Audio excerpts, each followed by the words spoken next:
This is Lady B, and it's that time of year again when we start making cards to give to our friends and family.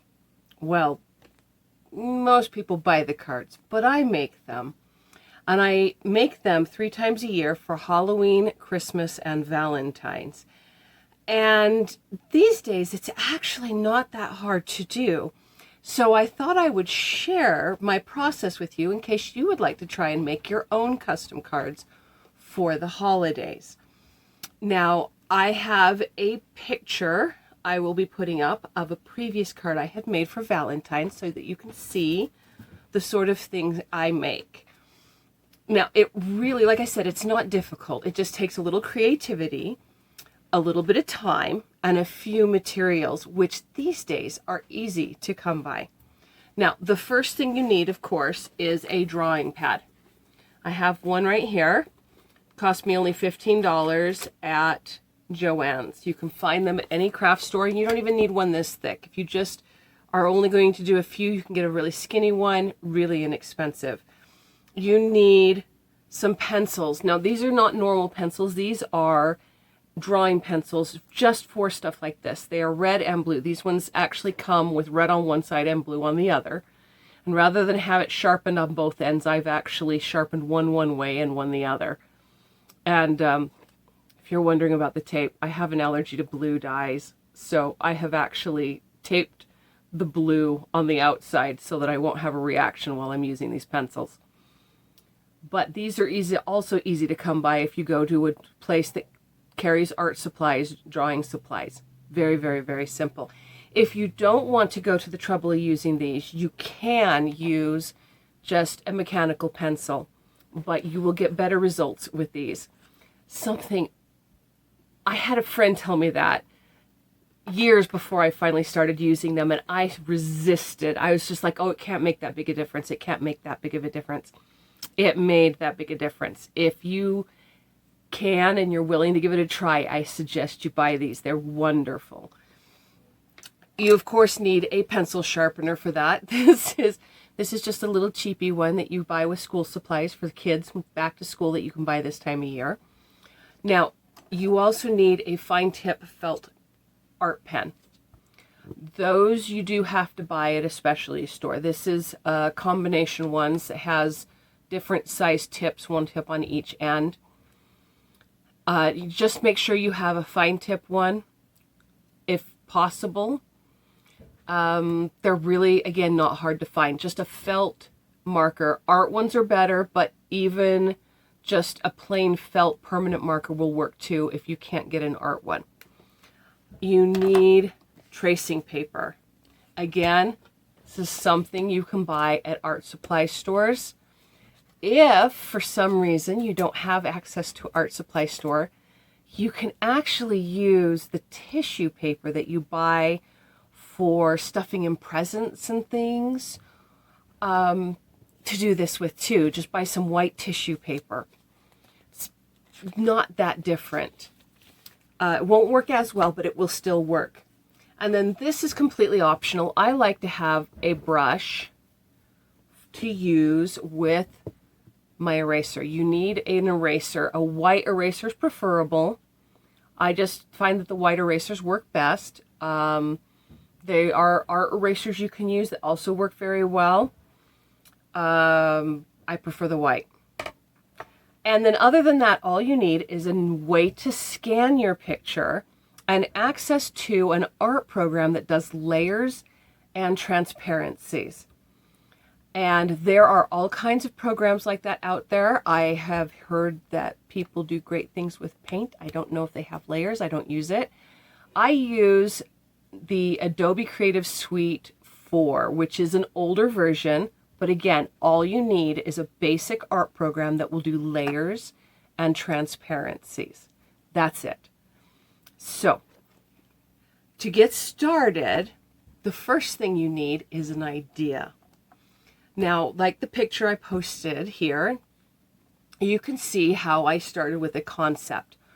This year, I am basing my card, my Halloween card, on an actual poem by John Kendrick Bangs that was printed in 1919 named Halloween. And it's a description of what Halloween in the US was like back in 1919, which is very different than the Halloween we have now.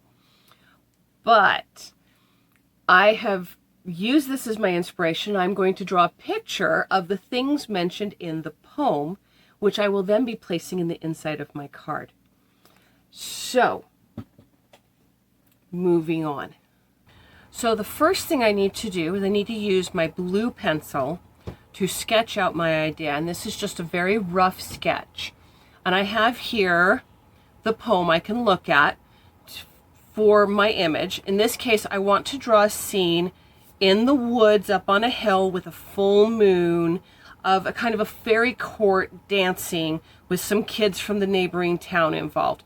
And I don't want to get it too detailed because that will take a lot longer.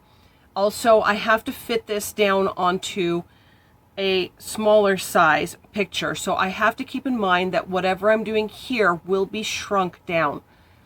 So I'm going to start, like I said, with sketching out just a rough sketch with my blue pencil.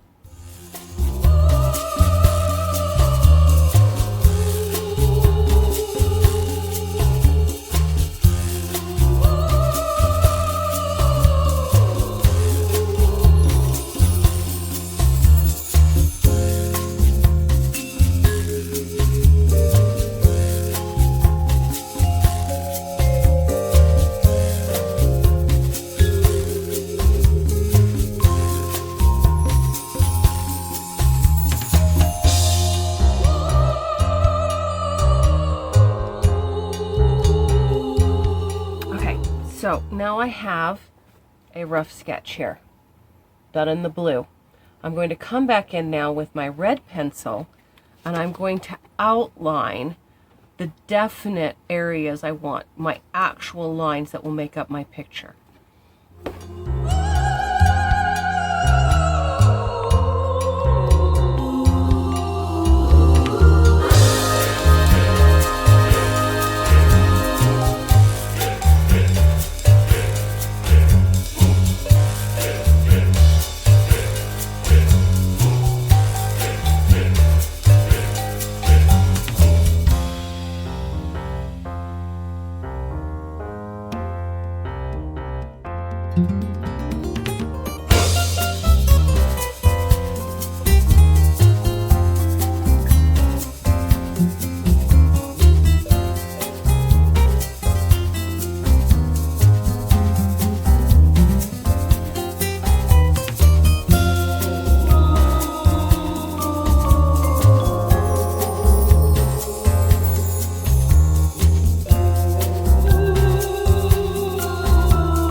Is my red outline.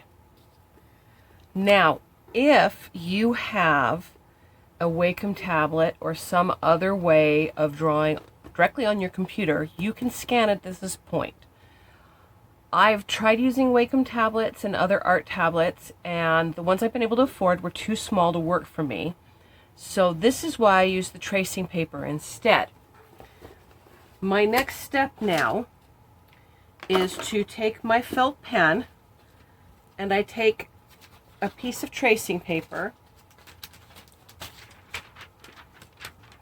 and I place it over my picture that I have drawn, and I'm going to use my felt, my black felt, to refine my red lines, redraw over where my red lines are, and then I will scan this instead, and then I will already have my outline. So there's two options. If you have a really good art tablet or Wacom tablet or some other type of tablet, you can do art with an art pencil, use it. Otherwise, for those of us who are without, tracing paper is the trick.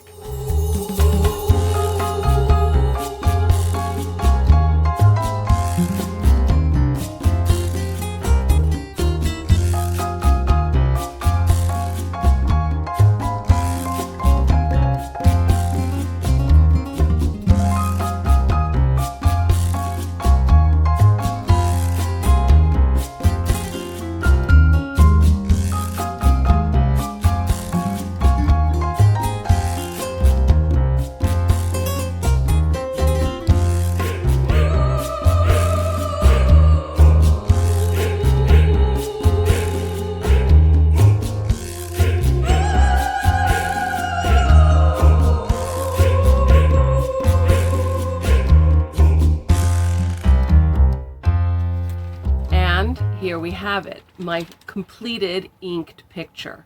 Now, I wasn't as careful as I should have been, and I have a few smudges, but I can take care of that in my next step, which is getting it into my computer and working on it in the art program.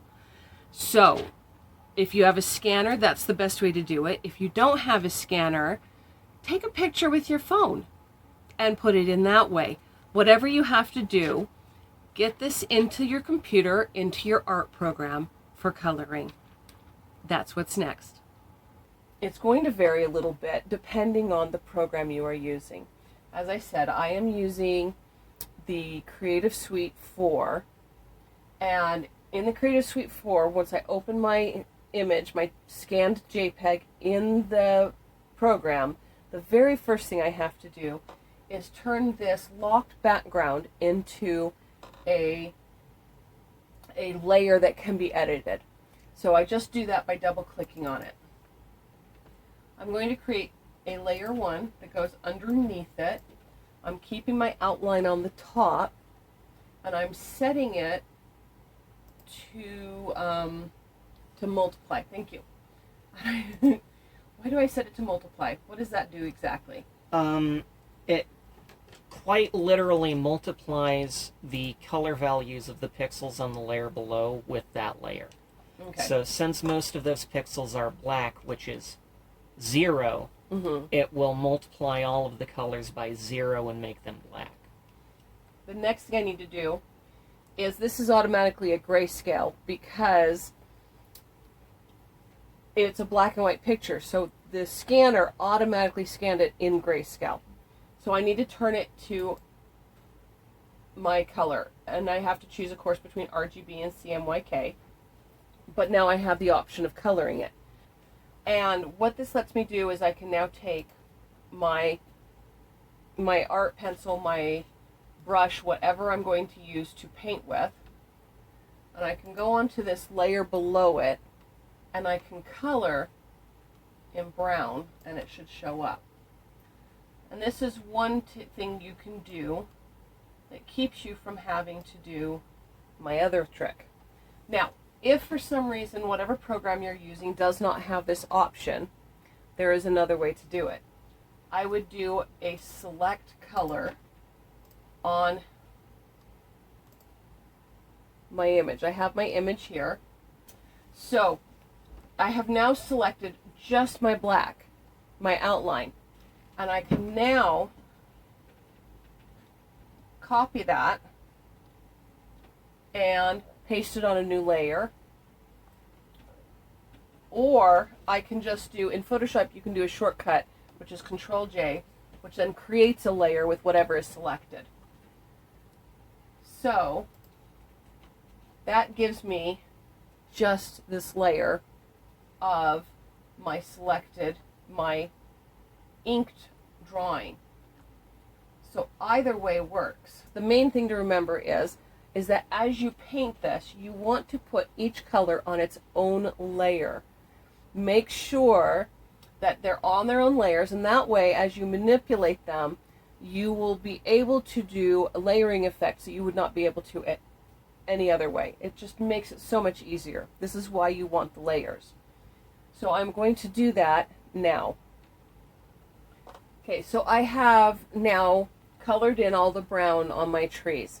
And so I'm going to label this layer, and always label your layers, because when you do this you get so many layers. If you do not label them individually, you will forget what they are, and as you go on it becomes an issue.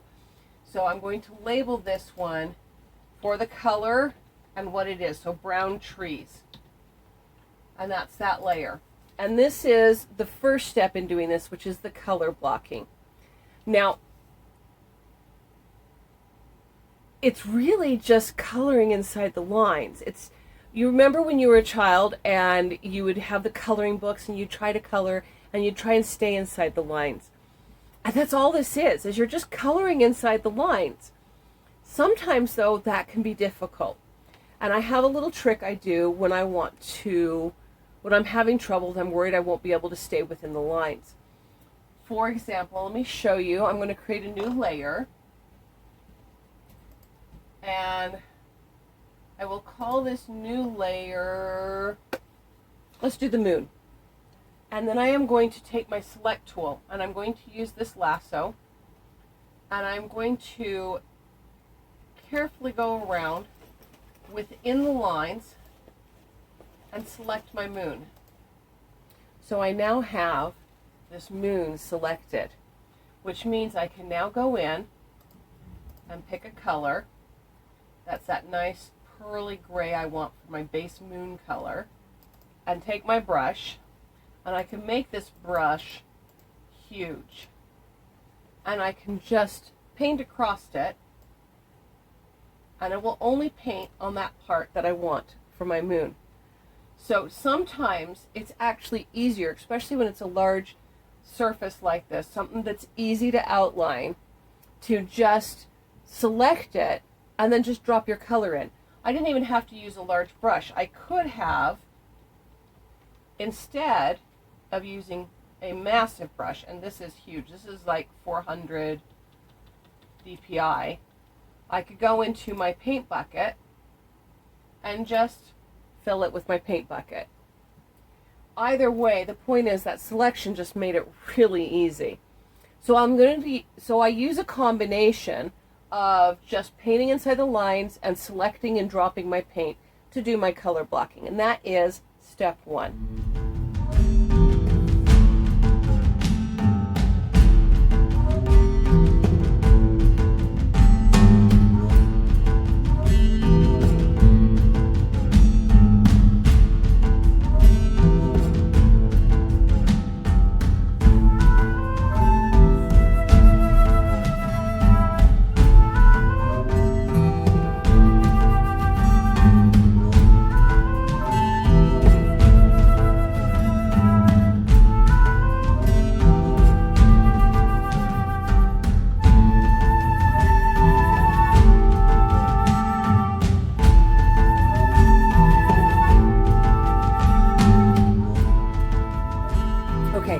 So I have finished up my color blocking.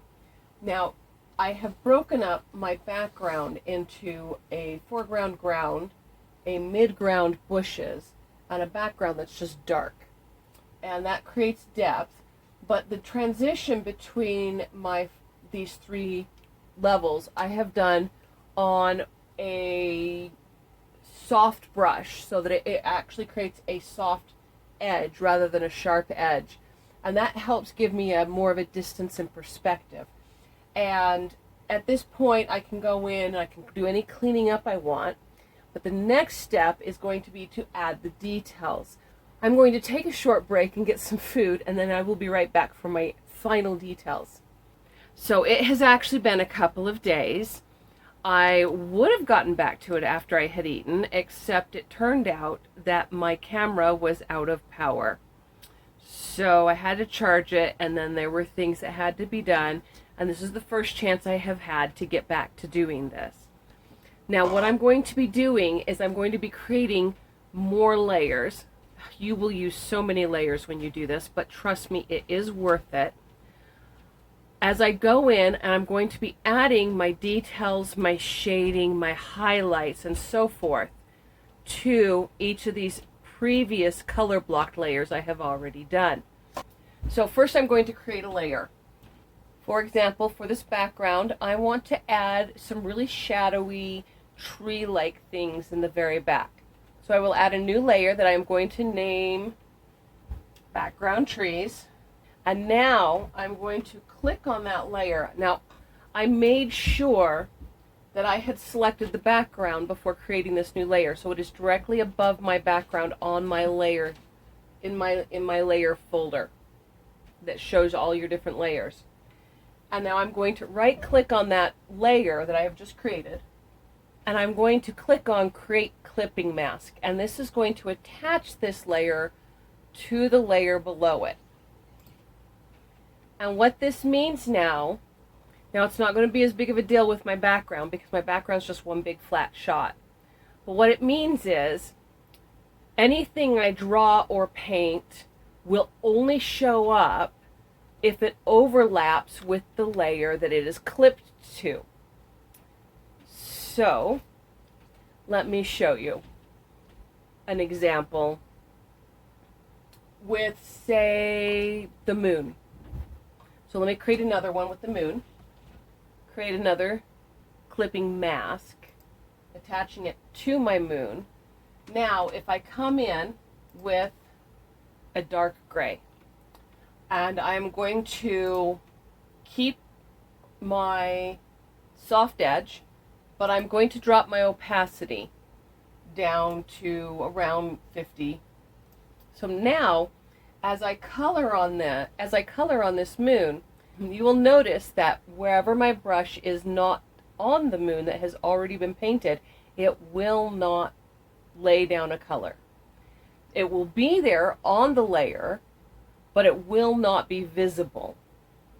So as I lay down these layers and I add my details, I do not have to worry about coloring inside the lines anymore. I can keep it directly on whatever it is I'm shadowing or highlighting. And that is what I will be doing now, is going through, adding my details, my shadows, and my highlights. And like I said, this is where the magic happens. Now, there is an additional effect I like to do on things like the moon, where if you look at the moon in the sky, often you will see kind of a radial effect around it.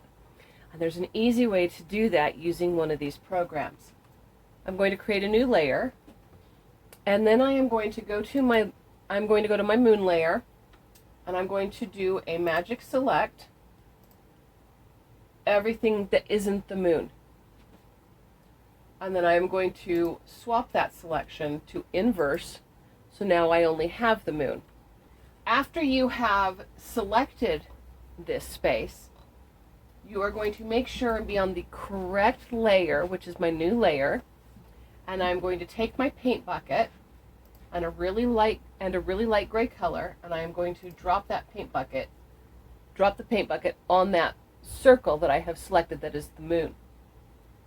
And now I deselect, and then I am going to do a blur on that layer.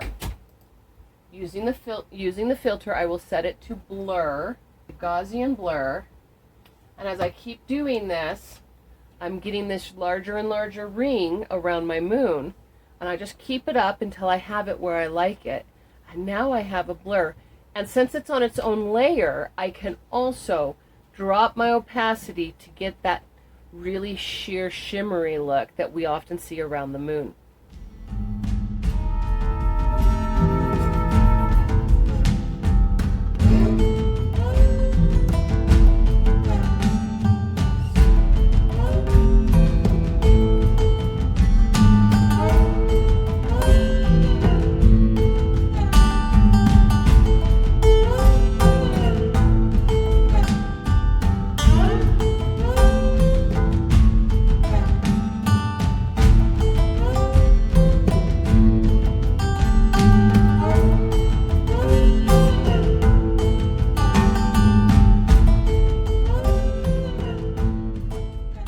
And that is it painted.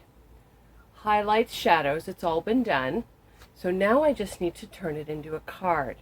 And for that, I need a new file. I need to save this as a separate file, as a JPEG. So I have just this image with everything flattened in one layer. I need to create a new file that will be my actual card, and I need two of these, one for the outside and one for the inside. I have envelopes that will hold up to a 5.5 by 8.5, which is literally just a sheet of paper folded in half. I don't want to make them quite that large, but I'm going to make my picture that large because I want to have something I cannot remember what it's called. It's an over something. But when you are printing a card or something like that, you want to actually have your picture go about between 1/8 to 1/4 of an inch further than where you will be cropping it, so that you don't have an outline around your picture. So I'm going to make my new folder, my new file, the 8.5 by 11 that is your standard print paper, which is actually the size of the paper I will be printing on, and then I will work from there. That is my new picture. So now I select and I copy it. Now I'm going to go over here, new layer. Now this actually fits pretty close to the size of my new page for the simple reason that this page I scanned was 9 by 12. My picture I drew on originally was a 9 by 12. But I only scanned it in at 300. So since I have sized this up to 400, this still fits height-wise because of the difference in my DPI. Now I'm going to view, I need to view my rulers. There it is. Okay, going to go to my line tool. And I'm going to go halfway across, and I'm going to create a guideline going right down the middle at my 5.5, so smack dab in the center. I push down shift, that lets me keep it straight. Now I want to do the same thing, 1/4 inch all the way around. Now this is going to show me where I actually want my picture, and I now need to take my picture and I want to center it. The only problem with this is I have this on the wrong side. I actually want this on this side, and this will be my back. So I need to swap those. Now, on the back of the card is where you put your copyright. And on the back of this particular card, I'm also going to be putting a recipe for a ginger cake. But that is another video. Now, I need a second one that matches this for the inside that I will be putting the poem on. But this is my front. This is my outside of my card, my front and my back finished. Now I just have to print it. Now you have two options for printing. You can either go to a printing place and have it printed, which is actually what I used to do. But now that I have a really nice printer of my own that's a color printer, I just go and buy a really nice paper from the printer place and print it myself, which is what I will be doing in a minute. Here is my printed proof of concept. You have the inside with the poem and the outside with the picture, the copyrights, and where my recipe will be going. Now, these do print darker than they appear on the monitor, but in this case, since this is for Halloween, I think that works with me. This is not the paper I will be using. It's just straight printer paper, but it's good enough for me to see how well it worked. So the first thing I need to do now, after I have printed it, is to take my 1/4 inch crop off each 4 of the 4 sides. And this is what I was talking about when I said you want your picture larger than the area you will be cutting. Because it is larger, there's no white line. This picture goes all the way to the edge. Now the only thing left to do is the fold. Now, if you don't think you can do this yourself, most print shops these days will not only print this on a really nice card, they will also do the folding for you. And if you are doing a large number of cards, that is actually a great way to do it, because it's not a small charge. But if you're only doing a few cards, you are going to want to fold it yourself. So I have a trick I've picked up for that, and for that you need a metal ruler. You want something sturdy with a good strong straight edge that you can place exactly where you want it folded and then fold it up against.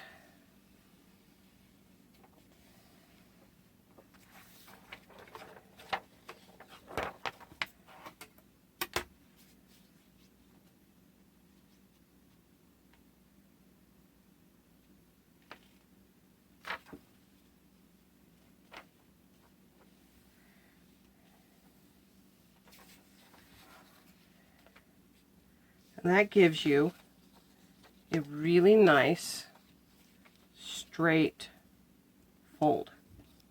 And it's that simple. All you need is some paper, little creativity, some time, and a photo editing program, along with something you can use to scan or photograph your picture to get it into your computer. There are free programs out there. There's one that's been around for a very long time called GIMP that my husband loves. And I know it's not the only one out there.